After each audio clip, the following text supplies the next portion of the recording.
and welcome to our game review. My name is Zachary Ruste. And I'm Margaret. And today we are going to be talking about The Sims. Yep.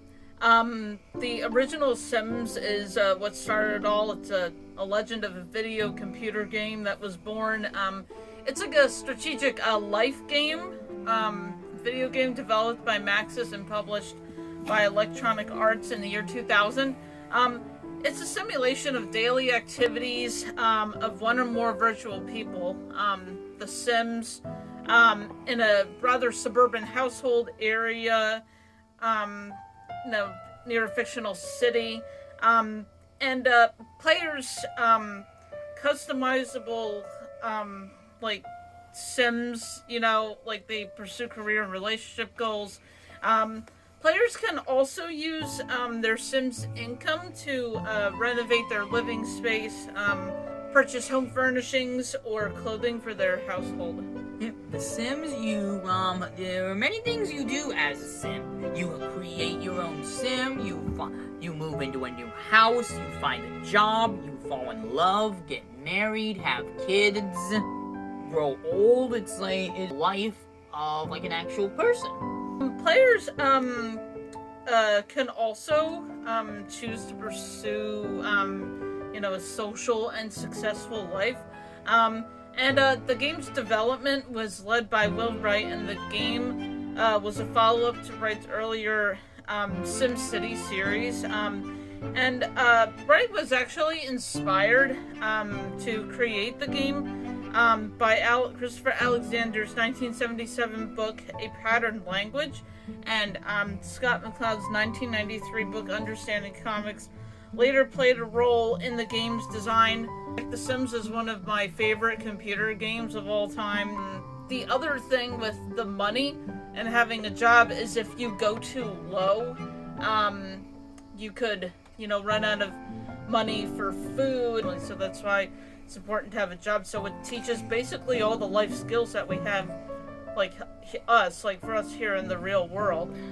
Now, the Sims each have different meters.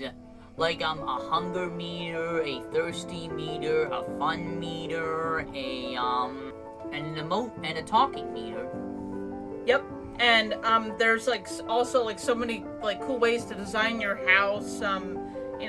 Big or small furniture, pools, hot tubs, gardening, planning stuff, entertainment stuff like TVs, computers, pianos. There's even a playground that you can put for the kids, and with each item, the fun item or the refrigerator, there's a certain level that it says for the different types of refrigerators. So for one of the refrigerators, the hunger level is 10, so that'll fill your whole hunger bar, and there's a certain widescreen TV that'll fill the fun bar for a while. The Sims has not only has great gameplay and great graphics, but also it has very relaxing music as well. Oh yes, it has classical music. It has jazz, country, and bluegrass music. And also when designing your house, you can choose the wall color, floor color, designs of different types of beds, what kind of kitchen you want, different refrigerators, stoves, and also if you have kids, you have to be the baby and nurture it when it becomes a kid, and it's just in real life. If you have kids, you have to take care of them so they grow into healthy kids, and then they grow into healthy adults. And you have to have your kids study to keep up their grades. And if they're not being fed or taken care of, then social workers will come and take your kid away, and you'll never see them again. Yep. So, while The Sims is a fun game, it also teaches the importance of responsibility for having a good family life, keeping a budget, life skills. So it's a fun game, but it also has some important messages in it too. The structure of the game is a pretty much an agent-based artificial life program. The presentation of the game's artificial intelligence is advanced, and the Sims will respond to outside conditions independently, though often the player's intervention is necessary to keep the Sims on the right track. And the Sims technically has unlimited replay value in that there's really no way to truly really win the game, and the player can play indefinitely, and it's kind of been more described as more like a toy than a game, because it's kind of like playing house. Yep.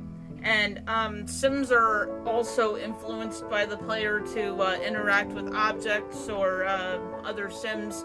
And Sims may receive guests at their home lot, invited or not from other playable lots or from unhoused, non-playable character Sims.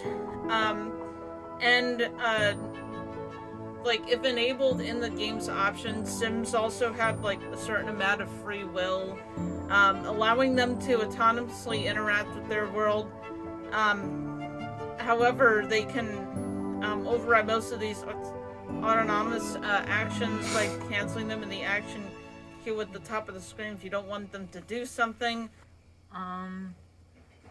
Another thing about The Sims is that the Sims would go on to have other sub-games, including Sims Pets, and The Sims sold over 200 million copies worldwide.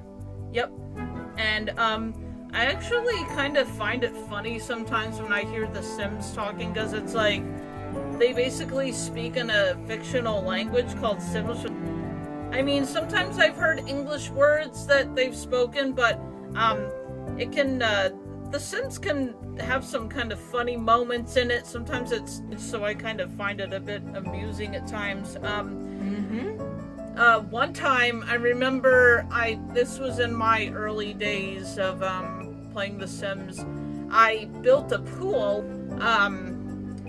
I was making them swim, and then I tried to make them get out, and I had forgotten to put a ladder on the pool, so they ended up drowning in the pool. So yeah, that was I learned to put a ladder on after that. So it's like you have to learn, This actually reminds me of a time when I played I had an interesting experience with the third game in the series. Alright, and what happened was, I was having my Sim cook dinner, and then, he went to go and watch TV. And then he forgot to take the food out of the oven, which resulted in this huge fire. Yep. And I learned to have my Sim always keep an eye on his food. Another thing is, there's burglars, so it's good to have a burglar alarm, because sometimes they go in and they're not caught. When your Sim inevitably dies, there's a tombstone, and then the Grim Reaper shows up and takes your Sim's soul away. Yep. But their ghost still haunts the house. So there's a lot to the Sims, and I also not only like the music for when they have the classical and all of that. I also like the music that they play during the build mode when you're building.